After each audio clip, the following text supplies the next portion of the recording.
को आरती, पापियों को पाप से ही तारती, पापियों को पाप से ही तारती। श्री भागवत भगवान की है आरती, पापियों को पाप से ही तारती।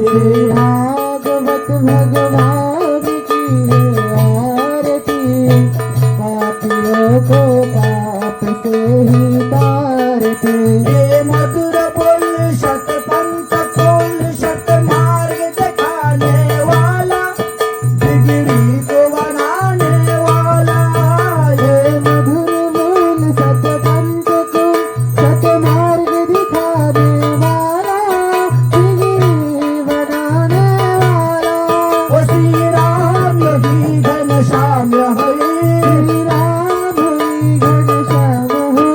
ये भागवत महिमा की आरती, पापियों को पाप से ही तारती। श्रीमद् भागवत भगवान की है आरती, पापियों को पाप से ही तारती। हरे कृष्णा कृष्ण कृष्ण हरे हरे, हरे राम राम राम हरे हरे। हरे कृष्ण कृष्ण कृष्ण हरे हरे, हरि बोल। राम हरे राम, राम राम हरे हरे। जय राधे राधे राधे, जय राधे राधे राधे। जय राधे राधे राधे, जय राधे राधे राधे। निताई गौर हरि बोल हरि बोल, निताई गौर हरि बोल हरि बोल। निताई गौर हरि बोल हरि बोल, निताई गौर हरि बोल हरि बोल। बोलो श्री चैतन्य भागवते की जय। व्यास अवतार वृंदावन दास ठाकुर महाशय की जय। उपस्थित भक्त वृंदों की, जय। उपस्थित मातृवृंदों की, चार धाम की, चारि संप्रदाय की, चारि आचार्य की, वामन द्वारा की, बलभद्र यात्रा की, अनंत कोटि वैष्णव की, आज के आनंद की। जय जय श्री राधेश्याम, जय जय श्री राधेश्याम, जय जय श्री राधेश्याम। निताई गौर हरि हरि बोल। गुरुवे गौरचन्द्राय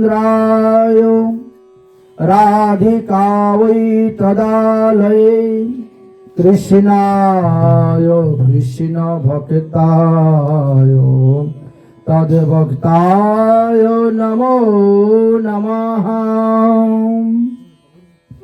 শুধু ভক্তবৃন্দগণ, গতকালকে আমরা মহাপ্রভুর রথযাত্রা সম্পর্কে আস্বাদন করেছিলাম। সেই রথযাত্রাতে 7 সম্প্রদায় কীর্তনিয়া কীর্তন করেছিলেন। মহাপ্রভুর সঙ্গে 4 মাস তারা জগন্নাথ পুরীতে বাস করেছেন। এবার বিদায়ের পালা। তাই বিদায় দেওয়ার সময় সত্যরাজ খান মহাপ্রভুকে জিজ্ঞাসা করেছিলেন যে প্রভু,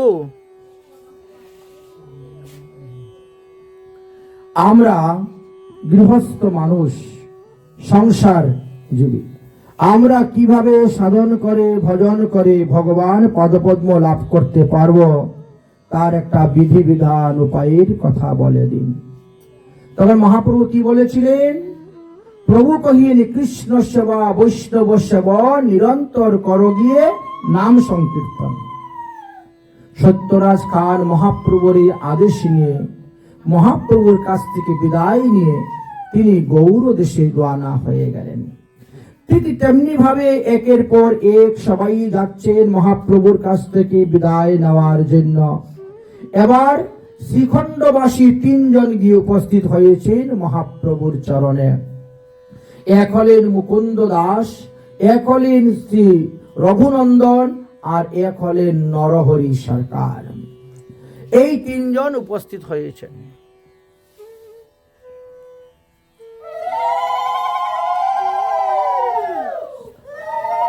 এই তিনজন উপস্থিত হয়েছেন। মহাপ্রভু তাদের সঙ্গে দীর্ঘক্ষণ বসে অনেক তত্ত্বকথা আলাপ আলোচনা করেছেন। শেষে মুকুন্দকে বললেন, মুকুন্দ, আমি একটা প্রশ্ন তোমাকে করব, তুমি কিন্তু যথারীতিভাবে প্রশ্নের উত্তর দিবে। এমন উত্তর দিবে না যা শুনলে পরে আমি দুঃখ পাই। বলেন, প্রভু কি প্রশ্ন? মহাপ্রভু জিজ্ঞাসা করলেন। মুকুন্দ দাসের পুছেন, শ্রী সচি নন্দন, তুমি পিতা, পুত্র তোমার শ্রী রঘুনন্দন, তুমি তো বাবা, আর তোমার ছেলে হলো রঘুনন্দন। কিংবা রঘুনন্দন তোমার পিতা, তুমি তার তনয়, নিশ্চয় করিয়া কহ যাহা উচিত হয়। মুকুন্দকে প্রশ্ন করলেন, কি রঘুনন্দন তোমার ছেলে না তুমি রঘুনন্দনের ছেলে? আমাকে বলো, তুমি রঘুনন্দনের পিতা না রঘুনন্দন তোমার পিতা? বলো। মুকুন্দ তখন মাথা নত করে নিয়েছেন। মহাপ্রভু যেহেতু এই প্রশ্ন করেছে, নিশ্চয়ই এর ভিতরে কোনো ঘোর রহস্য লুকিয়ে আছে। মুকুন্দ জানতেন যে তার পুত্র রঘুনন্দনের কাছ থেকেই তারা কৃষ্ণ ভক্তি পেয়েছেন, কৃষ্ণ ভজন শিখেছেন, এটা জানতেন। তাই মহাপ্রভুর বাক্য উত্তর দিতে গিয়ে তিনি বললেন, রঘুনন্দনের প্রতি তখন পুত্র ভাব ত্যাগ করে দিয়ে গুরু ভাব, গুরু বুদ্ধি নিয়ে মহাপ্রভুকে বললেন। কি বললেন? মুকুন্দ কহেন, রঘুনন্দন হন আমার পিতা, আমি তার পুত্র, এই আমার নিশ্চিতা। মহাপ্রভু তখন হাসছেন, আনন্দ পেয়েছেন। শুনিয়া হর্ষে কহেন প্রভু, কহিলে সুনিশ্চয়। হাসছে, সাধু সাধু, সত্যি কথা তুমি বলেছ। অন্যান্য লোক বলে কেমন করে সত্যি কথা হলো, তাই না? মুকুন্দ হলো পিতা, তার বয়স হবে 50 বছর, আর রঘুনন্দন 12-13 বছর, 14 বছরের ছেলে। তিনাদের আপন ঔরজাত সন্তান। কিন্তু মহাপ্রভুর কাছে গেছে উল্টা বললেন কেন? যে না, সে আমার ছেলে নয়, সে আমার বাবা। কারণটি কি?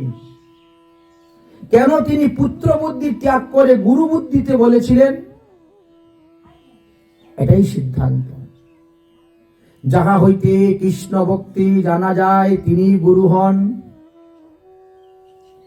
রঘুনন্দনের কাছ থেকে মুকুন্দ বা পরিবারের সবাই কৃষ্ণ ভক্তি জেনেছেন।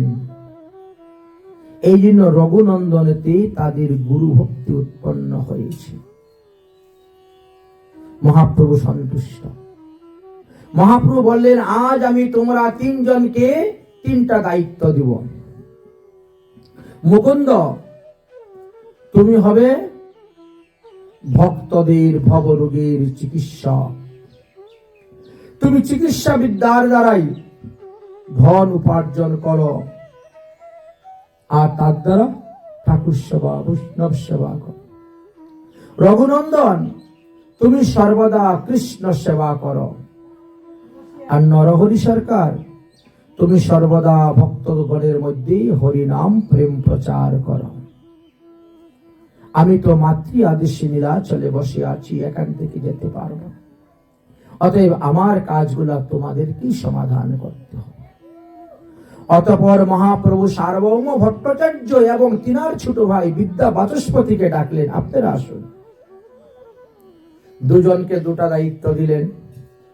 সার্বভৌম ভট্টাচার্যকে বললেন, তুমি দারুব্রয় জগন্নাথের আরাধনা করো, প্রতিদিন জগন্নাথের শ্রীমূর্তি দর্শন করো। আর বিদ্যা বাচস্পতিকে বললেন, আপনি নবদ্বীপে চলে যান, ভাগীরথী গঙ্গার সেবা করুন, তার আরাধনা করুন, প্রতিদিন গঙ্গা স্নান করুন, গঙ্গার মহিমা প্রকাশ করুন। গঙ্গা স্নানেই প্রাণী মাত্র মুক্তি লাভ করিতে পারিবে। এবার মহাপ্রভুর কাছে এসেছেন মুরারি গুপ্ত। মহাপ্রভু বলছেন, মুরারি গুপ্ত, তুমি তো সাক্ষাৎ হনুমান রাম অবতারী ছিলে, তুমি আমারও কিঙ্কর, রামের কিঙ্কর। অতএব তুমি রামকেই ভজন করো, তোমাকে কৃষ্ণ ভজন করতে হবে না, জগন্নাথ ভজন করতে হবে না, তুমি রাম ভজন করো, রামকেই ভজন করো। এবার আসলেন বাসুদেব দত্ত। মহাপ্রভুর চরণে দণ্ডবতে প্রণাম করে পড়লেন বাসুদেব দত্ত। মহাপ্রভু বাসুদেব দত্তের প্রশংসা করছেন সমস্ত ভক্তের নিকটে। বাসুদেব দত্ত দেখি, মোর হৃদয় বিধরে সর্বজীবের পাপ প্রভু দেহ মোর শিরে। নিজে অন্যের পাপ বহন করতে তিনি রাজি, অন্যকে সুখে রাখতে রাজি, এমন ছিলেন এই বাসুদেব দত্ত। জীবের পাপ লইয়া মই করিমু নরক ভোগ, সকল জীব উদ্ধার হোক, যাক ভবরোগ। এতটা দয়ার সাগর ছিলেন তিনি। এত শুনি মহাপ্রভুর চিত্ত দ্রবিল, অশ্রুকম্প সাগভরে অঙ্করে কহিতে লাগিলেন, তোমার চরিত্র যেন সাক্ষাৎ প্রহ্লাদ, তোমার উপরে কৃষ্ণের সম্পূর্ণ প্রসাদ। কৃষ্ণ সেই সত্য করে যে মানে বৃত্ত বাঞ্ছা পূর্ণ করে, সকল সর্বদা কৃষ্ণ। ব্রহ্মাণ্ডের জীব তুমি বাঞ্ছিলে নিস্তার, বিনা পাপ ভোগ হবে সবার উদ্ধার। অসমর্থ নহেন কৃষ্ণ ধরেন সর্ববল, তোমারে বা কোন ভুঞ্জাইবে পাপের ফল। তুমি যার হিত বাঞ্ছা করো, সে হইবে বৈষ্ণব, আর বৈষ্ণবের পাপ কৃষ্ণ না লয় কবু। অজ্ঞানে যদি করে কোন বৈষ্ণবের হয় যদি পাপ উপস্থিত, কৃষ্ণ তাকে শুদ্ধ করায় না করায় পাশ্চিত। এই মতো সর্বভক্তরে সর্বগুণ গাইয়া, বিদায় দিলেন সবরে আলিঙ্গন দিয়া। মহাপ্রভু সবাইকে বিদায় দিয়েছেন, সব ভক্তগণ নিজ নিজ স্থানে চলে গেছেন। মহাপ্রভু একা গম্ভীরা মঠে বসে ভজন করছেন। প্রভু ভক্ত বিচ্ছেদে করেন রুদন, ভক্ত বিচ্ছেদে প্রভুর বিষণ্ণ হইল মন। ভক্তদেরকে বিদায় দিয়ে বড় দুঃখ পেয়েছে, কিন্তু উপায় নাই। প্রত্যেকের বাড়িঘর ফেলে 4 মাস ধরে এসেছেন বিদায়। গদাধর পণ্ডিতকে বললেন, গদাধর পণ্ডিত, তুমি ক্ষেত্র সন্ন্যাসী, তুমি ক্ষেত্রেতে থাকো। যমেশ্বর মহাদেবের নিকটে চটক পর্বত, তার পাশে টুটা গোপীনাথ বিগ্রহ প্রকট করে দিলেন, সেখানে তুমি থাকো, সেবা পূজা করো।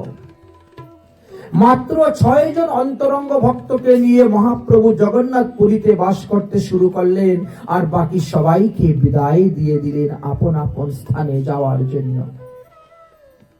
কারা কারা ছিলেন? 6 জন, যারা প্রতিদিন মহাপ্রভুকে সকালবেলা যেতেন দর্শন করতে, নিয়ে আসতেন। এক হলেন পরমানন্দ পুরী, দ্বিতীয় হলো জগদানন্দ, তৃতীয় হলেন স্বরূপ দামোদর, চতুর্থ হলেন দামোদর পণ্ডিত, পঞ্চমে হলেন গোবিন্দ দাস, আর ষষ্ঠে কাশীশ্বর। এই 6 জনকে নিয়ে মহাপ্রভু প্রতিদিন প্রাতকালে জগন্নাথ দর্শন করতে যেতেন। এদিকে সার্বভৌম ভট্টাচার্য মনে মনে চিন্তা করছেন, গৌড়ীয় বৈষ্ণব যারা এসেছিল সবাই চলে গেছে, এখন মহাপ্রভু একা, বিষণ্ণ মন। তাই 1 মাস আমি মহাপ্রভুকে আমার বাড়িতে দেখে আমি মহাপ্রভুর সেবা করব, মহাপ্রভুর ভোজন করাবো। তাই তিনি মহাপ্রভুর কাছে গিয়ে চরণে পড়ছেন, প্রভু এবে মোর ঘরে ভিক্ষা করো মাস ভরি, এখন 1 মাস আমার ঘরে প্রসাদ পাবে। মহাপ্রভু বলছে, ইহা নহে সন্ন্যাসীর ধর্ম, সন্ন্যাসী ধর্ম বড় কঠিন, তোমার নিমন্ত্রণ 1 মাস আমি রাখতে পারবো না। ভট্টাচার্য বলছে তাহলে 20 দিন রাখুন, 20 দিন। মহাপ্রভু বলছেন এটাও সন্ন্যাসী ধর্মের অন্তর্গত নয়, পারবো না। তাহলে কি করা যাবে? ভট্টাচার্য বলছেন তাহলে 15 দিন। মহাপ্রভু বলছেন না, এটাও সম্ভব নয়। মাসের মধ্যে 1 দিন আমি তোমার বাড়ি 1 বেলা ভোজন করতে পারি, তার থেকে বেশি নয়। মাসের মধ্যে 1 দিন 1 বেলা, হ্যাঁ, তবে এটা সন্ন্যাসীর ধর্ম হয়। তবে সার্বভৌম মহাপ্রভুর চরণে ধরিয়া 10 দিন ভিক্ষা চাইয়ের বিনতি করিয়া, আপনি আজকে ভোজন করবেন, 2 দিন পরে আবার 3য় দিন ভোজন করবেন, 2 দিন পরে আবার 3য় দিন ভোজন করবেন, তাহলে 1 নাগালে তো হচ্ছে না ভোজন। এই মাসের মধ্যে 10 দিন, তাতেও মহাপ্রভু মানলেন না। শেষে 5 দিন, শেষে মহাপ্রভু মানতে বাধ্য হলেন। ঠিক আছে, মাসের মধ্যে 5 দিন তোমার বাড়িতে গিয়ে ভোজন করা হবে। নির্দিষ্ট তারিখ, নির্দিষ্ট দিন দেওয়া হয়েছে। এখন সার্বভৌমের ইচ্ছা হলো যে মাসের মধ্যে 5 দিন ভোজন করলে তো হলো না, আমার তো ইচ্ছা ছিল 30 দিনে 30 জন বৈষ্ণব সেবা দিব, মানে প্রতিদিন 1 জন করে বৈষ্ণব সেবা হয়ে গেল। সেই অনুসারে আমার ইচ্ছা ছিল যে প্রতিদিন 1 জন করে বৈষ্ণবের সেবা হলো, তাহলে 30 দিন হয়ে গেল। মহাপ্রভু বলে ঠিক আছে, ঠিক আছে, তুমি আমারে দিলে 5 দিন, পরমানন্দ পুরীকে দাও নিমন্ত্রণ 5 দিন, 10 দিন হয়ে গেল। স্বরূপ দামোদরকে নিমন্ত্রণ দাও 4 দিন, 14 দিন হয়ে গেল। আর অবশিষ্ট আরো 8 জনের নাম বললেন, তাদেরকে 2 দিন 2 দিন করে 16 দিন হয়ে গেল, 1 মাস। প্রতিদিনই তোমার বৈষ্ণব সেবা হচ্ছে। এই দেখেন 1 মাস বৈষ্ণব সেবা মহাপ্রভু বিধান করেন। আচ্ছা, সার্বভৌম ইচ্ছা করলে তো 1 দিনে 30 জন বৈষ্ণব সেবা দিতে পারেন, তাই না? আমরা তো 1 দিনে 30 জন 300 জনের সেবা দিয়ে দিই, 3000 লোকের সেবা দিয়ে দিই। সার্বভৌম তো টাকা পয়সা কম ছিল না, এত লোক দাসী ছিল, তারপরও তিনি ডেইলি 1 জন বৈষ্ণবকে সেবা দিতেন। বেশি বৈষ্ণবের সেবা দিতে গিয়ে অপরাধ হতে পারে, সবাইকে সমানভাবে আদর করতে পারবেন না, যত্ন করতে পারবেন না, অভ্যর্থনা করতে পারবেন না। একজনকে বেশি আর একজনকে কম, অপরাধ হবে। বুঝেছি? বৈষ্ণব সেবা আমরা সেই রকম বৈষ্ণব সেবা করতে পারি না, এই জন্য বৈষ্ণব সেবার ফলও আমরা লাভ করতে পারি না, আমাদের উল্টা অপরাধ হয়ে যায়। আমরা বৈষ্ণবকে দিয়ে সেবা করাই আর অবৈষ্ণবের সেবা করে যাই,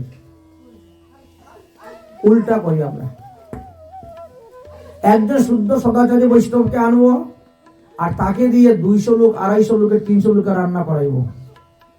আর এই 200-300 লোক কারা? আপনার জ্ঞাতিবর্গ, গোষ্ঠীবর্গ। এরা কেউ বিষ্ণু মন্ত্র দীক্ষাও নেয় না, এরা একাদশী ব্রতও করে না, মাছ মাংস ছাড়া কিচ্ছুই বুঝে না, আর তাদেরকে নিমন্ত্রণ দিয়ে এনে আপনি খাওয়াবেন আর বৈষ্ণবকে খাটাইয়া মারবেন, 300 লোকের রান্না করাইয়া। আমরা উল্টা করি, উল্টা। আর উল্টা করার ফলও আমাদেরকে ভোগ করতে হয়। এই জন্য সার্বভৌম ভট্টাচার্য কত বড় বুদ্ধিমান ছিলেন, প্রতিদিন 1 জন বৈষ্ণবের সেবা। এইভাবে। আচ্ছা, অবশিষ্ট 8 জনের নাম পাওয়া গেছে। বাকি যে বলছিলেন, তাহলে মহাপ্রভু 5 দিন, পরমানন্দ পুরী 5 দিন, 10 দিন, স্বরূপ দামোদর 4 দিন, 14 দিন, আর 8 জন বৈষ্ণব 2 দিন 2 দিন করে। কারা কারা? ব্রহ্মানন্দ পুরী, ব্রহ্মানন্দ ভারতী, বিষ্ণুপুরী, কেশবপুরী, কৃষ্ণানন্দ পুরী, নৃসিংহ তীর্থ, সুধানন্দ পুরী, সত্যানন্দ ভারতী। এগুলা মহাপ্রভু গুরুবর্গকেও পড়েন এইভাবে। আচ্ছা, যাই হোক, এই অষ্ট সন্ন্যাসী এরা দুদিন করে পাবেন 8 দিন। মহাপ্রভু এই রূপে ভাগ করে দেওয়ার একটাই কারণ হলো, সেটা হলো যাতে বৈষ্ণব অপরাধ না হয়। বৈষ্ণব নিজে খাবে 200 গ্রাম চালের ভাত। এখন 200 গ্রাম সবাই খেতে পারে না, কিন্তু তা রান্না করতে হয় 2 কেজি, 5 কেজি, 10 কেজি চালের ভাত, তাই না? 1 মুষ্টি ডাইল হলে তো 1 বাটি ডাইল হয়ে যাচ্ছে, তাই সেখানে রান্না করতে হয় 1 কিলো ডাইল, 2 কিলো ডাইল। তাই আমরা বৈষ্ণব সেবা করাই না, বৈষ্ণবের কাছ থেকে সেবা গ্রহণ করি, আর আমাদের জ্ঞাতি গোষ্ঠী অবৈষ্ণবের পেট ভরাইয়া খাওয়াইয়া দিই। তারা বাবুর মতো আসলো, এসে বসলো, খেয়ে চলে গেল। আর যে বৈষ্ণব সে ভোর 4টার সময় উঠিয়া খাটতে আসে, খেটে মরতেছে। বৈষ্ণব সেবা দিতে গেলে তোমাকে বৈষ্ণব হতে হবে। তুমি যদি নিজে বৈষ্ণব হবে, নিজে রান্না করে ভোগ দিয়ে রাখবে, বৈষ্ণব এসে খেয়ে যাবে, তবে হলো তোমার বৈষ্ণব সেবা। তুমি যদি বৈষ্ণব না হতে পারো, তাহলে কি করতে হবে? বলে, বাবা আপনার মতো আপনি রান্না করে ভোগ দিয়ে প্রসাদ পান, আমার গোষ্ঠী ষষ্ঠী পূজা আপনাকে করতে হবে না। বৈষ্ণব আনেন, সেবা দেন, আপনার মতো আপনি রান্না করে ভোগ দিয়ে প্রসাদ পান, শেষ হয়ে গেল, তবে হলো বৈষ্ণব সেবা। এবার দেখেন, বহু সন্ন্যাসী যদি আইসে এক ঠাই, সম্মান করিতে নাই অপরাধ তথায়। মহাপ্রভু বলছেন, তুমি একদিনে 30 জন বৈষ্ণবের সেবা দিতে পারো, কিন্তু অপরাধ হবে। সবাইকে সমান নজরে সমান দৃষ্টিতে আপনি দেখতে পারবেন না। বৈষ্ণবকে যদি যথাসাধ্য সম্মান দিতে না পারো, তবে বৈষ্ণব অপরাধ উৎপন্ন হইবে। সেই ভয়ে এক দিন এক বৈষ্ণবের সেবাই যথার্থ করণীয়। সুতরাং কখনো কখনো আপনার সঙ্গে স্বরূপ দামোদরকে আনবেন প্রভু। মহাপ্রভু বলছেন, ঠিক আছে, চেষ্টা করে দেখব। মহাপ্রভু তাহার নিমন্ত্রণ স্বীকার করলেন। ভট্টাচার্য মনের আনন্দে গৃহে চলে গেলেন। তিনার গৃহিণী কেউ গিয়ে বললেন, ওনার মেয়ের নাম ছিল ষষ্ঠী, মেয়েকে বিয়ে দিয়েছে, মেয়ের জামাইয়ের নাম হলো অমুক। সার্বভৌম ভট্টাচার্যের একটি পুত্র ছিল, পুত্রের নাম ছিল চন্দনেশ্বর। এখন ওই মেয়ের জামাই তাদের বাড়িতে ঘর জামাই থাকতো, সার্বভৌম ভট্টাচার্যের বাড়ি ঘর জামাই রূপে থাকতো। তবে জামাইয়ের স্বভাবটা ভালো ছিল না, সর্বদা কালী সাধুগুরু বৈষ্ণবের দোষ দেখা আর তাদের নিন্দা করা, এটাই ছিল তার কাজ। শ্বশুর বাড়ি থাকে তো কাজকর্ম করতে হয় না, জামাই আদর। আর সার্বভৌম ভট্টাচার্য পড়ছেন বিপদে, মেয়ের জামাই বলে কথা বলছেন, যদি আমার নিজের সন্তান হতো আমি তাকে ত্যাগ করিতাম, কিন্তু মেয়ের জামাই বলে ত্যাগ করতেও পারি না। পরিবারের সবার কিন্তু সাধুগুরু বৈষ্ণবের প্রতি খুব শ্রদ্ধা ভক্তি, কিন্তু জামাইয়ের বিন্দু মাত্র শ্রদ্ধা নেই। জামাই কালী দেখবে সাধুদের দোষ, বুঝলেন? কে পায়খানা করে কাপড় ছাড়লো না, কে প্রস্রাব করে পা ধুইল না, কে খাবারে বসে এতগুলা খাচ্ছে, এইসব দেখা দেখি। খালি মানুষের দোষ ধরা তার হলো কাজ। কিন্তু সার্বভৌম ভট্টাচার্য কি করবেন? মেয়ের জামাই বলে তাকে ত্যাগও করতে পারছেন না। এদিকে মহাপ্রভুকে নিমন্ত্রণ দিয়েছেন ষষ্ঠীর মা, মানে ওনার স্ত্রী আর কি। 100টা চুলায়, 100টা চুলার মধ্যে 100 জন সদাচারী বৈষ্ণবকে দিয়ে রান্না শুরু করেছে। কত রকম আইটেম এবার চিন্তা করেন তো, মহাপ্রভু সেবার জন্য। আর এই এক একজনে যদি একটা করে আইটেম করে তা তো 100 রকম ব্যঞ্জন মহাপ্রভু সেবার জন্য। এতগুলা রান্না হয়েছে, ভগবানের ভোগ হয়েছে, এবার মহাপ্রভুকে সেবার জন্য দেওয়া হয়েছে। একটা ঘরের ভিতরে নিয়ে দিয়ে দরজা বন্ধ করে দিয়েছে। মহাপ্রভুর সামনে যে থাল দেওয়া হয়েছে, থালের মধ্যে একেবারে অন্ন উঁচু করে দিয়েছে, যেমন আমরা গিরিরাজের ভোগ লাগাই, এরকম অন্ন উঁচু করে, মানে এই অন্ন 10-12 জন খেতে পারবে সেই রকম। আর ওই বাটিয়ে বাটিয়ে করে সব ব্যঞ্জন একদম লাইন ধরিয়ে রাখা হয়েছে। দিয়ে দরজা বন্ধ করে দিয়ে লাঠি একটা হাতে নিয়ে সার্বভৌম ভট্টাচার্য দরজার সামনে বসে আছেন। কেন? ওই জামাইটা যদি চলে আসে দেখে ফেলে, জামাই তো বৈষ্ণব নিন্দা দেখতে, এই জন্য বাস তিনি তো লাঠি হাতে দিয়ে বসে আছেন। বসতে বসতে ওই মহাপ্রভুর লীলাটা ভোজনটাকে স্মরণ করতেছেন। চোখ বন্ধ হয়ে যাচ্ছে, তো এমন ফাঁকে চলে আসছে, জানালা উকি মারতে, এই জানালা উকি মারে কি দেখে রে, আবার লাঠি দিয়েছেন, তারা দৌড়ে পালিয়ে গেছে। তার আরো কৌতূহল জাগতেছে, দেখি মহাপ্রভু কিভাবে সেবন করেন, কতগুলা সেবন করে, তার ভিতরে দেখার কৌতুক। এভাবে 1বার 2বার 3বার লাঠি দিয়ে তাড়িয়ে দিচ্ছেন, বারবার আসে। তো মাসের মধ্যে তো 5 দিন নিমন্ত্রণ মহাপ্রভুর। আচ্ছা, আজকে না হয় আরেকবার দেখবো, আরেকবার না হয় আরেকবার দেখবো, এই করতে করতে 1বার হয়ে গেছে। একবার সার্বভৌম ভট্টাচার্য খুব মানে মহাপ্রভুর স্বয়ং পরিবেশন করতেছেন, রান্নাঘর থেকে দ্রব্য এনে এনে পরিবেশন করতেছেন।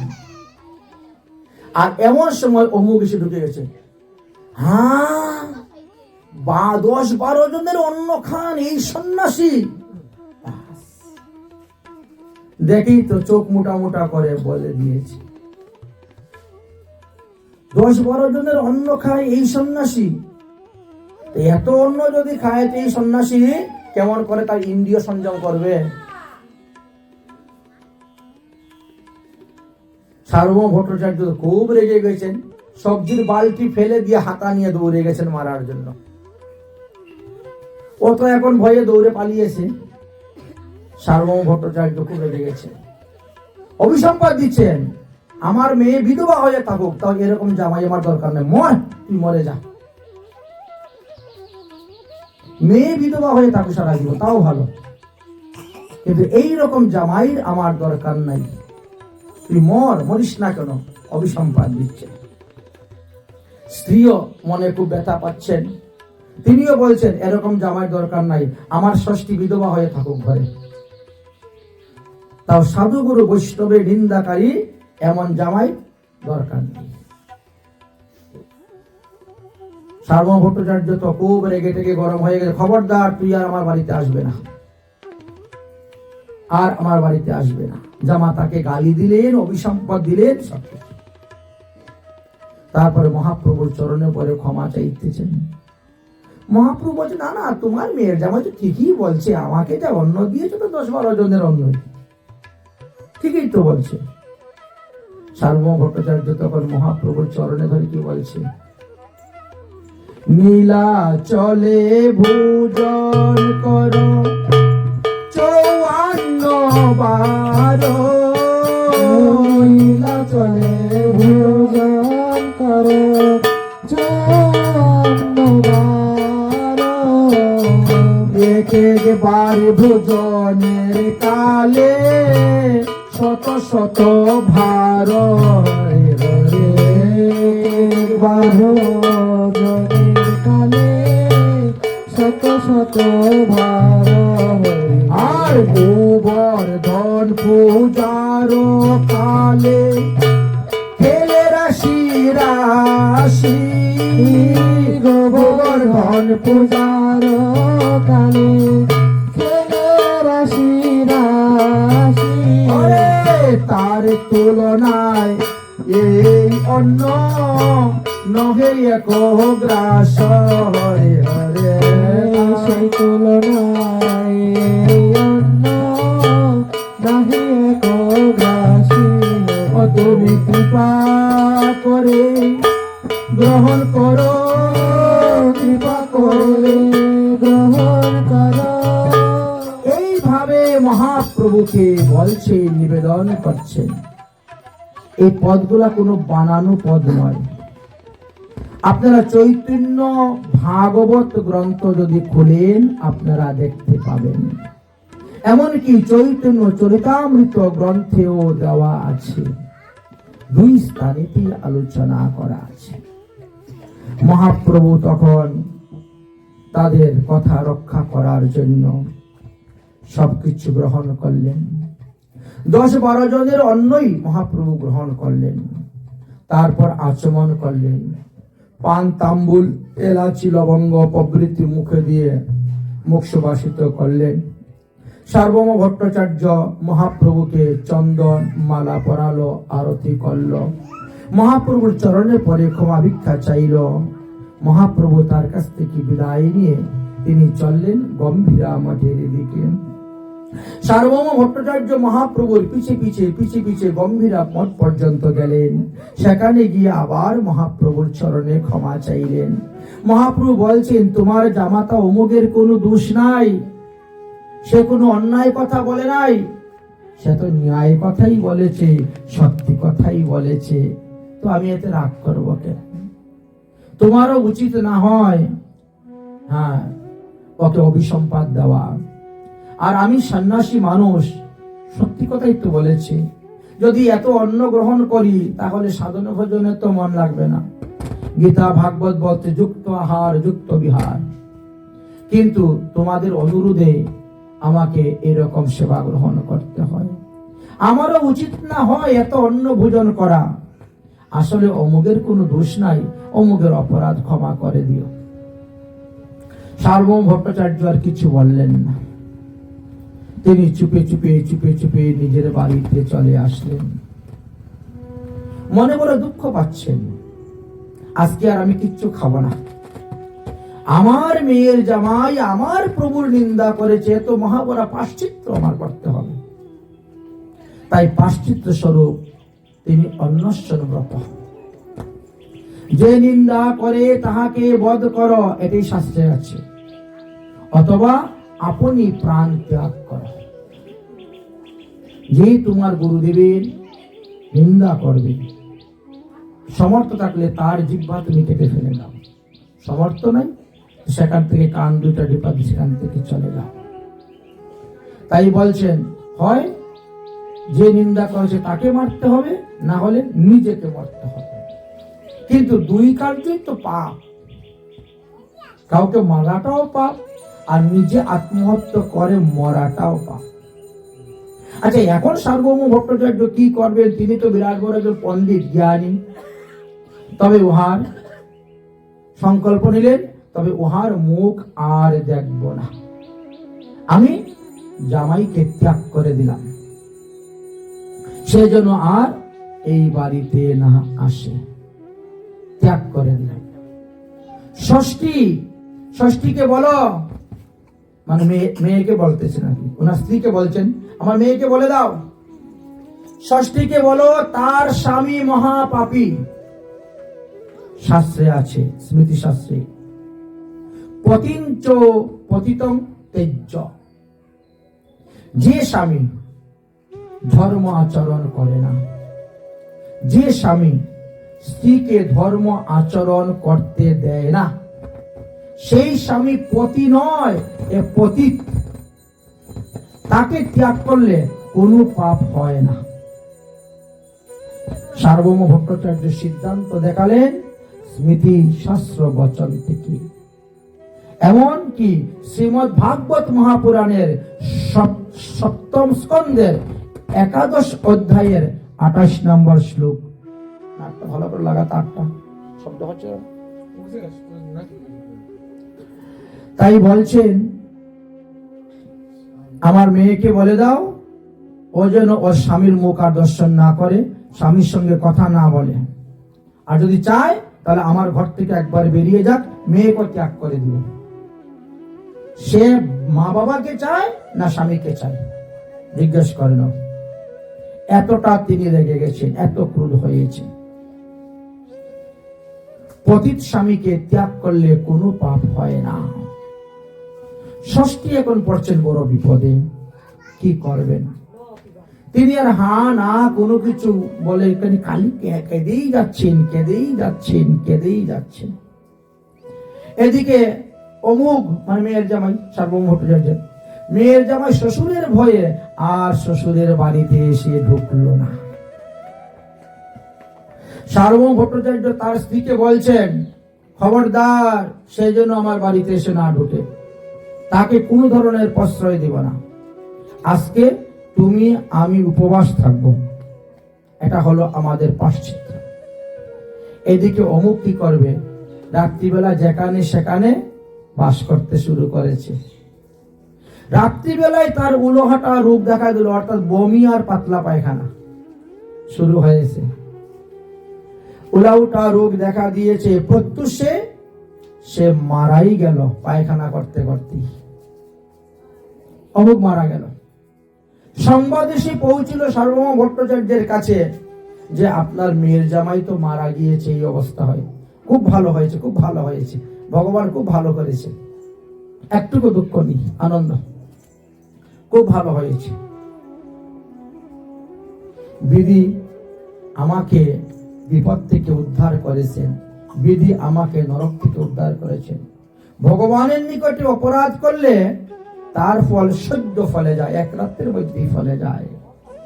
নিন্দায়াং ভগবত নির্নাম তত পরিস্বাহা জনিস্বভা তত না প্রীতম জৌস্তে অপি তস্যামদম সুকৃতম শ্চিত। শ্রীমদ্ ভাগবত মহাপুরাণের দশম স্কন্ধের ৭৪ অধ্যায়ের ৪০ নম্বর শ্লোকেতে লেখা আছে যে ভগবানের কাছে যদি অপরাধ করো, সেই অপরাধের ফলে কি হয়? আয়ু হরণ হয়ে যায়। হয়তো আপনার ১০০ বছর পরমায়ু আছে, অপরাধের কারণে আপনার আয়ু শেষ, ভগবান হরণ করে নিয়ে নেবেন। ভগবান কর্তব্য অকর্তব্য সব করতে পারেন। তাহলে কুরুক্ষেত্রের যুদ্ধে ১৮ অক্ষয়িনী সৈন্যের পরমায়ু কি ১৮ দিনই ছিল? তাদের মধ্যে কেউ ছিল না যে ১০০ বছর বাঁচবো, ৭০ বছর বাঁচবো, ৮০ বছর বাঁচবো? ছিল, কিন্তু তারা ধর্মকে ছেড়ে দিয়ে অধর্মের পক্ষ দিয়েছে বলে ভগবান তাদের আয়ু হরণ করে নিয়েছেন, আয়ু হরণ করে নিয়েছেন। এই কারণে তাদের মৃত্যু হয়েছে। যদিও আমাদের পুষ্টি বিচার মাধ্যমে আমরা বলি অমুকের ৭৫ বছর আয়ু, অমুকের ৮৫ বছর আয়ু, অমুক অমতে যাবে, কিন্তু সে যদি পাপকর্ম করে, ভগবত চরণে অপরাধ করে, তার আয়ু হরণ হতে সময় লাগবে না। ভগবান তার আয়ু হরণ করে নিয়ে নেবেন এবং তার মৃত্যু অনিবার্য।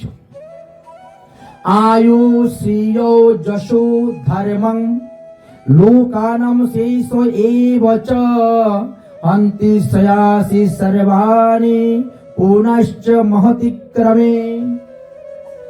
ভগবান আর ভগবানের ভক্তের চরণে যাদের অপরাধ হয়, তাদের দেখবেন কারু না কারু হয় আয়ু হরণ হয়েছে, না হলে যশ হরণ হয়েছে, না হলে তার শ্রী ধন সম্পত্তি হরণ হয়ে গেছে, হবেই হবে। যোগী ভাগবতম লুকমা উপাস্তম নাম করতি তস্য নিষ্কৃতি নত্রবাদিশ্চ মদুক্কতি। তাদের কোনো গতি হয় না যারা ভগবানের নিন্দা করে, ভগবানের ভক্তের নিন্দা করে। নিন্দাং করবতি যেইচন মূঢ় বৈষ্ণবানাম আত্মানাম পতন্তি পৃথিবী সহ সদ্যং মহারৌরবং সংগরে। যারা সাধুগুরু বৈষ্ণবের নিন্দা করে তারা নিজেরা নরকে যায়, তার পিতৃপুরুষকেও তারা নরকে পাঠায়। হন্তি নিন্দতি বৈদেশী বৈষ্ণবানাম চ অভিনিন্দতি ক্রোধতি জানতি নু শত দর্শনে পতিতা। বৈষ্ণব অপরাধ ৬ প্রকারের আছে, আর ৬ প্রকার বৈষ্ণব অপরাধের মধ্যে যদি কোনো এক প্রকার অপরাধ কেউ করে, তাহলেই তো তার বিনাশ, তার পতন। সোজা কথা বলল।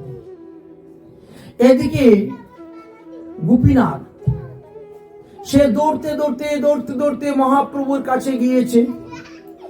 গিয়ে মহাপ্রভুর চরণে পড়ে বলছে, প্রভু সর্বনাশ হয়ে গেছে। বলে কি হয়ে যাবে? বলে কালকে যে অমুক আপনার সেবা ভোজন দেখে আপনাকে কটু কথা বলেছিল, সেই অপরাধে সাথে উলাহুটা রোগ হয়েছিল এবং সে মারা গিয়েছে। সার্বভৌম মনেও তো দুঃখ, মেয়ের জামাই মারা গিয়েছে। কাল থেকে সার্বভৌম ভট্টাচার্য এবং তার স্ত্রী দিনরাত উপবাস, কোনো কিছু খায় নাই। উপবাস কেন আছে? ওই যে আপনাকে যে গালি দিয়েছে, আপনাকে যে মন্দ কথা বলেছে, এই জন্য। সার্বভৌম ভট্টাচার্যের মেয়ে ষষ্ঠী রুদন করতেছে। এই অবস্থায় যে কি করব আমরা বুঝতে পারছি না। মহাপ্রভু বলে, তাহলে চলো আমি যাই। মহাপ্রভু তখন আস্তে ব্যস্ত হইয়া, সে কি অমুক মরে গেছে? এই তুমি কি বলছো? চলো আমাকে শীঘ্রই নিয়ে চলো তাদের বাড়িতে। গোপীনাথ তখন চললেন। মহাপ্রভু বিদ্যুৎ গতিতে রওনা হয়েছেন। বলছে আগে চলো অমুকের কাছে, অমুক যেখানে মরা পড়ে আছে সেইখানে আগে চলো। অমুকের কাছে আগে যাওয়ার জন্য সিদ্ধান্ত করলেন। মহাপ্রভু গেলেন, গিয়ে দেখেন লোকজন চতুর্দিকে বেরিয়ে বসে আছে, অমুক মারা গিয়েছে। মহাপ্রভু তখন অমুকের বুকের মধ্যে হাত দিলেন।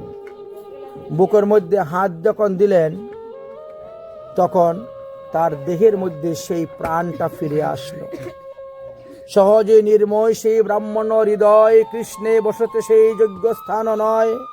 মাৎসর্য চণ্ডাল কেহ ইহা বসাইলা, পরম পবিত্র স্থান পবিত্র করিলা।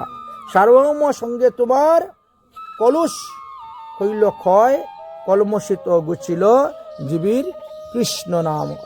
মহাপ্রভু অমুকের বুকের মধ্যে হাত দিয়ে তার কানের মধ্যে কৃষ্ণ নাম দিলেন। অমুক তারপরে কি কৃষ্ণ কৃষ্ণ কৃষ্ণ কৃষ্ণ বলতে উঠে গেল। মহাপ্রভু হুঙ্কার করিয়া গর্জন করলেন। অমুকের মৃতদেহের মধ্যে দেখো প্রাণ ফিরে চলে আসলো। প্রভু শুনি কৃষ্ণ কৃষ্ণ বলি অমুক উঠিল, প্রেমানন্দে মত্ত হইয়া নাচিতে লাগিল। এবার তার যে পাপ শরীর, তার যে দুর্বাসনা, তার যে কুবাসনা ছিল, তার যে একটা খারাপ দোষ ছিল, মানুষের দোষ দেখা, সব চলে গেছে। এখন তো তার নতুন জন্ম হয়েছে। মহাপ্রভু তাকে নতুন জন্ম দিলেন। অমুক উঠে এখন কৃষ্ণ কৃষ্ণ বলে নাচতে শুরু করেছে। অশ্রু, কম্প, পুলক, হুঙ্কার, সেদ, বিবর্ণ আদি তার শরীরের মধ্যে দেখা দিয়েছে। প্রভু হাসছেন দেখে। প্রভুর চরণে পড়িয়া দণ্ডবোধ পরে ক্ষমা ভিক্ষা প্রার্থনা করতেছে। দেখেন তো কালকে সে কি ছিল আর আজকে কি হয়ে গেল একদিনের মধ্যে। মহাপ্রভু তখন আশ্বাস দিয়া বললেন, দেখো তুমি সার্বভৌম ভট্টাচার্যের জামাতা, তুমি সার্বভৌম ভট্টাচার্যের জামাতা, আমার স্নেহের পাত্র, তাই আমি তোমার অপরাধ লই নাই। ভগবান ও কৃষ্ণ তোমার অপরাধ লয় নাই। অতএব তুমি যাও, তুমি স্নান করো, স্নান করে আহ্নিক করে প্রসাদ গ্রহণ করে জগন্নাথ দর্শন করতে যাও। তারপরে অমুক এর জন্য মহাপ্রভু অনুরোধ করলেন সার্বভৌম ভট্টাচার্যকে যে অমুক হলো শিশু সন্তান, তার প্রতি নিও না এইভাবে। অতঃপর মহাপ্রভুর কৃপায় অমুক একজন পরম ভক্ত, পরম বৈষ্ণব হয়ে গেলেন শেষে। প্রভু বলে, অমুক শিশু তোমারও বালক, বালকের দোষ না লয় পিতা মাতা পালক। এবে বৈষ্ণব হইল গেল তার অপরাধ, তার উপরে সবাই করহ প্রসাদ, কৃপা কর। সেই অমুক হইল প্রভুর ভক্ত একান্ত, প্রেমে নাচে কৃষ্ণ নাম লয়ে মহামন্ত্র। এইভাবে মহাপ্রভু অমুককে কৃপা করেছিলেন। মহাপ্রভু যে নিগুড় রস জীবগণকে প্রদান করেছেন, তাহা সম্যক রূপে আস্বাদন করার মতো মাত্র 3.5 জন মহাপ্রভুর পরিকর ছিলেন। স্বরূপ দামোদর, রায় রামানন্দ আর সিকি মাইতি, তার ছোট বোন মাধবী দাসী। এই 3.5 জনেই ছিলেন, আর কেউ ছিলেন না। এই মহাপ্রভুর এই প্রেম আস্বাদন করতে রস করতে। তাই অমুক তখন পরম বৈষ্ণব হলেন এবং সমস্ত বৈষ্ণবের চরণে পড়ে তিনি স্তুতি মিনতি প্রার্থনা শুরু করলেন। ওহে বৈষ্ণব ঠাকুর দয়ার সাগর, এ দাসে করুণা করি। ওহে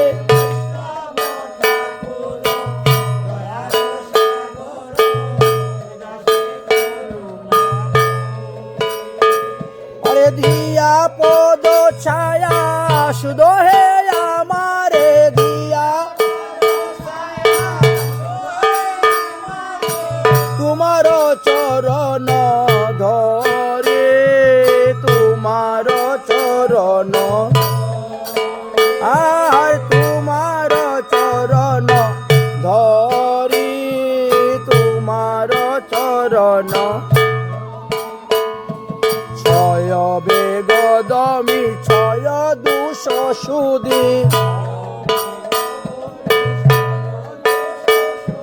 ছয় গুণ দেহ দাসে, ছয় গুণ দেহ, ছয় শত সঙ্গ দেহ হে আমারে, বসেছি সঙ্গের আসে, বসেছি সঙ্গের একাকি আমার নাহি পায় বলো, একাকি হরি নাম সংকীর্তনে, হরি আরে তুমি কৃপা করি শ্রদ্ধা বিন্দু দিয়া, দেহ কৃষ্ণ নাম ধনে, দেহ কৃষ্ণ নাম, দেহ কৃষ্ণ নাম ধনে, কৃষ্ণ সে তোমার কৃষ্ণ দিতে পারো, তোমার শক্তি আছে, তোমার